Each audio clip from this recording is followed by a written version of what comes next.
Chapter 1, Monday, August 29th, 2005, 7 a.m. The Lower Ninth Ward, New Orleans, Louisiana. Hurricane Katrina was ripping apart New Orleans, and 11-year-old Barry Tucker was lost and alone. Clinging to an oak tree for dear life, he'd fallen off the roof of his house and been swept away by the flood water.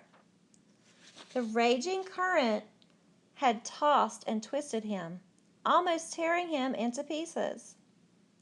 He would have drowned, but somehow Barry grabbed a hold of the tree. With every bit of strength in his body, he pulled himself out of the water and wrapped his arms and legs around the trunk.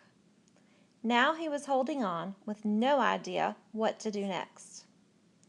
Wind howled around him, rain hammered down, and all Barry could see was water, swirling, foaming, rushing water.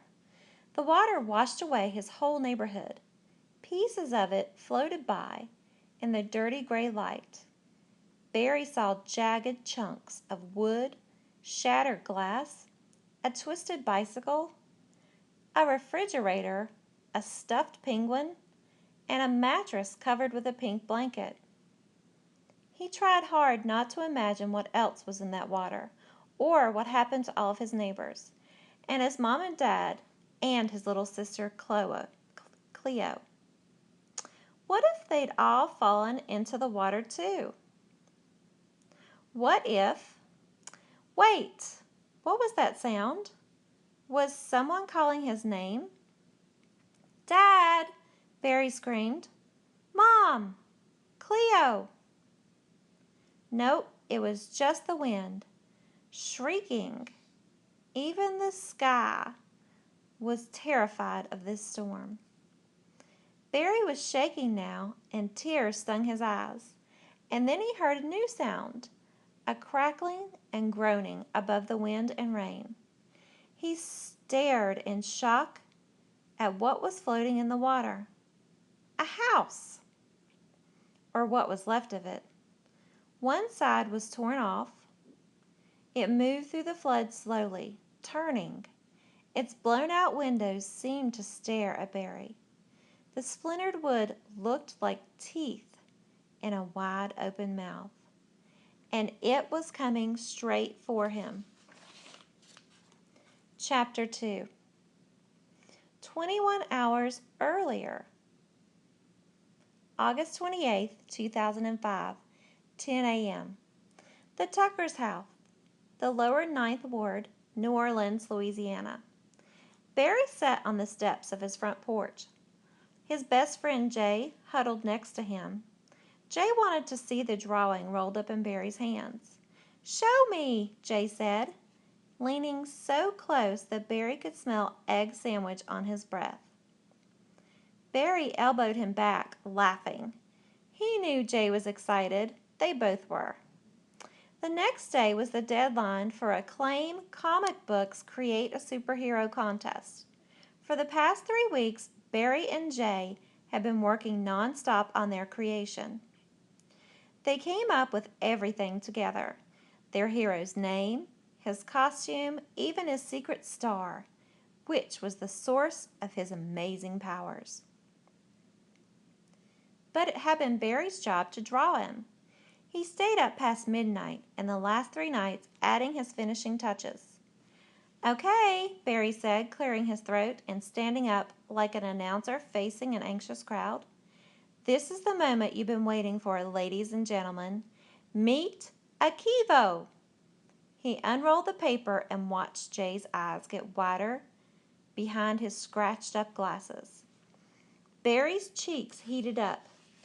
He worked hard on the drawing. Of course he'd never admit to it to Jay, but it was almost like Akivo was his brother. A 7-foot-tall brother with bulging muscles, hawk wings, titanium armor, and eyes that could see through walls.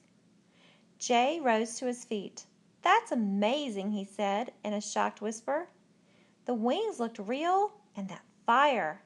He pointed to the flames coming out of Akivo's silver boots. Barry worked for 3 hours on those flames, mixing orange, red, and yellow with a bit of blue until they looked like they would burn your fingers if you touched them. They both stood there for a minute, staring at the drawing, and then Jay started jumping up and down. "We're going to win the contest!" he yelled. "We're going to win it!" Barry started jumping too. He knew hundreds of people were entering, and not only kids, but some people drew on computers. Others made videos.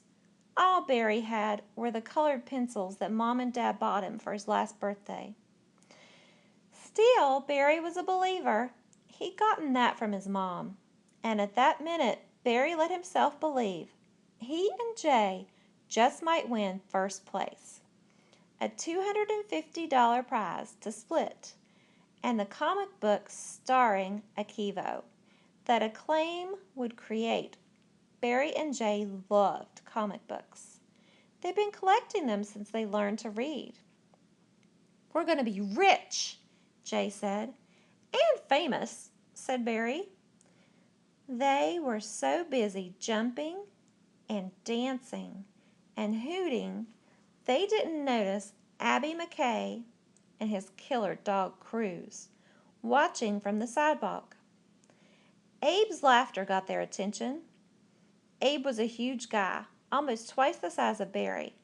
His booming laugh practically shook the ground. Barry and Jay froze. The hairs on Barry's arms stood straight up.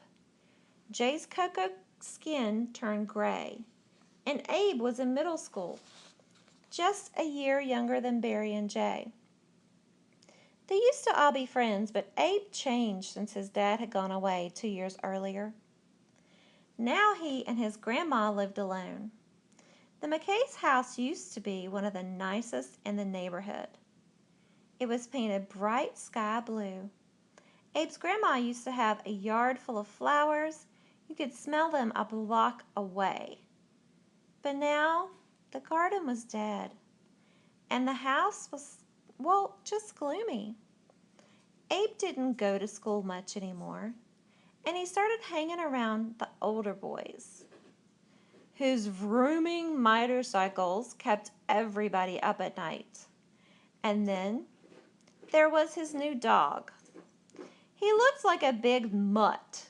He had a square head and the tips of his pointy ears flopped over, but Abe said he was a special breed from Asia, trained by the Chinese army, and his jaw was strong enough to bite through metal. He trained him to kill, Abe bragged.